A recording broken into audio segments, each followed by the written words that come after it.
This is Sherry Flanagan, part-time Magnolia community activist and your reporter today, telling you about an accident that just happened this afternoon about 1 o'clock at the top of the Magnolia Bridge. I was working in my backyard and heard a crash.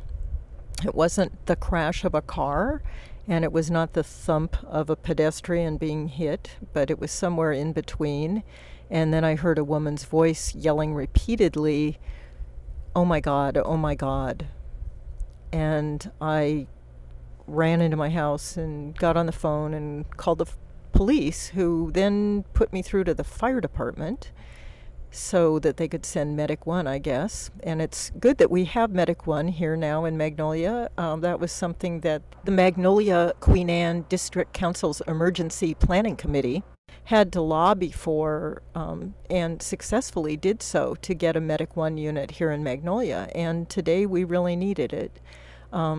Two young girls, teenagers, had been riding on a scooter up the Magnolia Bridge. Their mother was in her car driving in front of them. The girls came up around the corner by Ursula Judkin's Viewpoint Park and hit the strip of concrete that is in the middle of the road. And apparently they bounced up over that and into oncoming traffic. And a woman and her friend were driving in the opposite direction toward the Magnolia Bridge and were unable to stop and hit this scooter with these girls on it.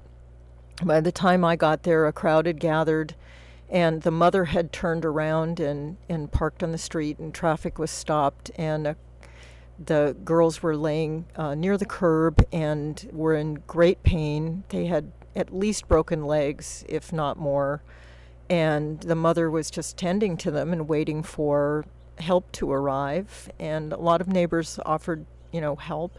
And the mother apparently was a nurse, so that was helpful in calming the girls. And the medics arrived, and things you can see from the pictures that I have that there was a great deal of hubbub and a lot of help and a lot of time taken making sure that the girls were not injured anymore in the process of getting them into Medic 1 and getting to the hospital. So I just want to point out here that median was not always in the road. It was not always in that place. It was originally put in the road at the same time that Magnolia Way West was cut off from through traffic coming from the bridge. They made it one way so that you couldn't turn up there from that street, and the median concrete was put in for that, and then it seemed to be put in to prevent people from driving out of Ursula Judkin's parking lot. And I think it is mainly there now because people speed so fast over the bridge. They don't want people to come across in that turn and drive into oncoming traffic. And I guess what the city has not allowed for is the fact that people can hit that and it can throw their other vehicles, which we are promoting now in the interest of the environment, can throw their vehicles, well, as what happened today.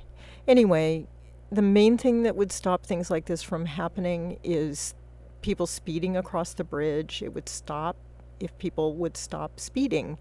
But the city has encouraged the speeding by changing the speed limit at the top of the bridge from 30 miles an hour, which it used to be, to now 35.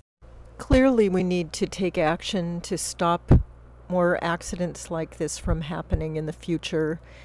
As more people live here and drive here, there will be more accidents unless the city reduces the speed on the Magnolia Bridge and promotes a safer environment for all of us here. The city needs to remove that strip of concrete from the middle of the road because it's not helping, it's only causing problems, as we saw today. Thank you for listening. Sherry Flanagan, signing off.